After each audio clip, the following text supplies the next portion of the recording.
पापा की परी। रविवार का दिन था। आज सचिन और सुजॉय दोनों की छुट्टी थी। दोनों अभी अभी हॉल की सफाई कर उसी सोफे पर पसर गए थे। घर में ले देकर 3 ही लोग रहते थे, सचिन, उसकी पत्नी संध्या और शादी लायक बेटा सुजॉय जो गवर्नमेंट जॉब में था। एक बेटी थी खनक, जिसकी कुछ महीने पहले ही शादी हो चुकी थी। फिलहाल वह अपने ससुराल में थी। काम वाली की छुट्टी थी, इसलिए सचिन और सुजॉय संध्या की मदद कर रहे थे। संध्या रसोई में लगी हुई थी, इसलिए साफ सफाई की जिम्मेदारी सचिन और सुजॉय ने संभाल ली थी। इधर संध्या फटाफट नाश्ता तैयार कर रही थी।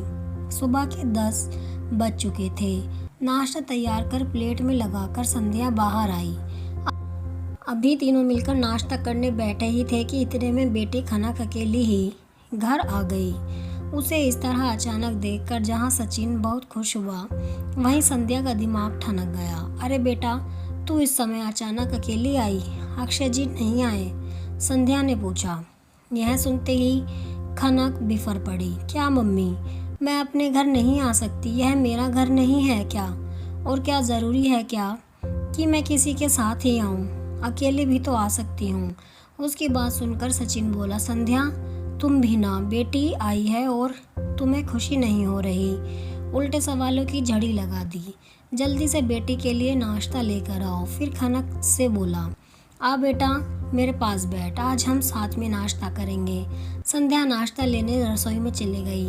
प्लेट लगाते हुए उसके दिमाग में कई सवाल घूमने लगे। बेटे की शादी को अभी कुछ ही महीने हुए थे और अब तक कई बार मायके आ चुकी थी। हर बार किसी न किसी छोटी सी बात पर नाराज होकर आ जाती थी और सचिन हर बार बेटी का ही पक्ष लेता था। सचिन शुरू से ही सुजॉय के मुकाबले खनक को ज़्यादा चाहता था।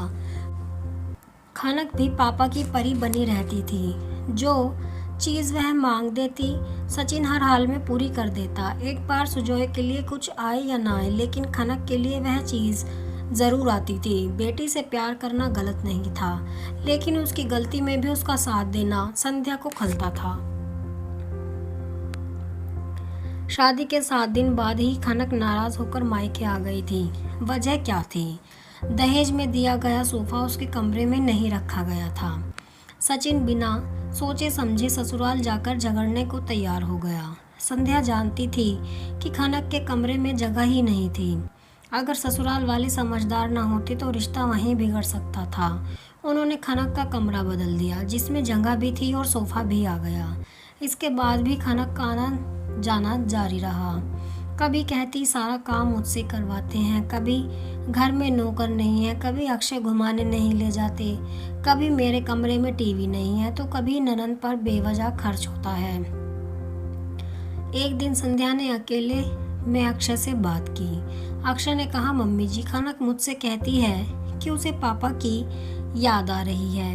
यहाँ आकर ये बातें अलग हो जाती हैं। पापा जी हमसे लड़ने को तैयार हो जाते हैं। मुझे और मेरे माता पिता को बहुत शर्मिंदगी होती है। मैं भी इकलौता बेटा हूँ, बहन छोटी है। अगर मैं उस पर थोड़ा खर्च कर दूँ तो खनक बुरा मान जाती है। मेरी शादी के लिए मेरे माता पिता ने कर्ज लिया था, क्या उसे चुकाना मेरी जिम्मेदारी नहीं?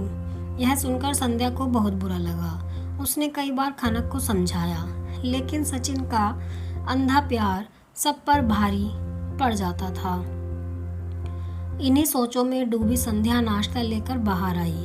खनक के चेहरे के भाव पढ़ने की कोशिश कर रही थी कि खनक बोली, पापा, आपको मेरी दोस्त अदिति याद है? उसकी मम्मी का कल फ़ोन आया था। वह सुजॉय के लिए रिश्ता चाहती है। तभी से मेरा मन यहाँ आने का था। अक्षय शाम को लाने वाले थे, लेकिन मैं अकेली ही आ गई। यह सुनकर संध्या को राहत मिली। लेकिन वे तो बहुत अमीर लोग हैं, संध्या ने कहा। तो क्या हुआ मम्मी? खनक बोली, सुजॉय में क्या कमी है? गवर्नमेंट जॉब है, अच्छा दहेज देंगे और अदिति के पापा भी बिल्कुल मेरे पापा जैसे हैं, अपनी बेटी की हर इच्छा पूरी करते हैं। यह सुनते ही संध्या ने कहा, मुझे किसी पापा की परी को अपने घर की बहू नहीं बनाना। सब हैरान रह गए। क्यों मम्मी? खनक बोली। संध्या ने शांत लेकिन सख्त आवाज में कहा, प्यार अच्छा होता है, लेकिन अंधा प्यार बहुत खतरनाक। मैं अपने घर में वही स्थिति नहीं चाहती जो तुम्हारे ससुराल में देखी है। इतने में सुजॉय बोला, मुझे भी पापा की परी नहीं चाहिए।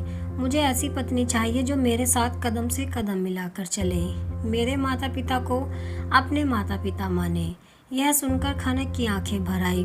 मम्मी, पापा, गलती मुझसे हुई। मैंने आपके प्यार का गलत फ़ायदा उठाया, मुझे माफ़ कर दीजिए।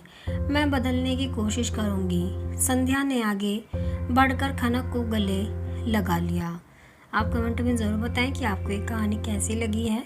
अगर आपको कहानी पसंद आई हो तो वीडियो को लाइक करें, शेयर करें और चैनल को सब्सक्राइब करें ऐसी ही कहानियों के लिए।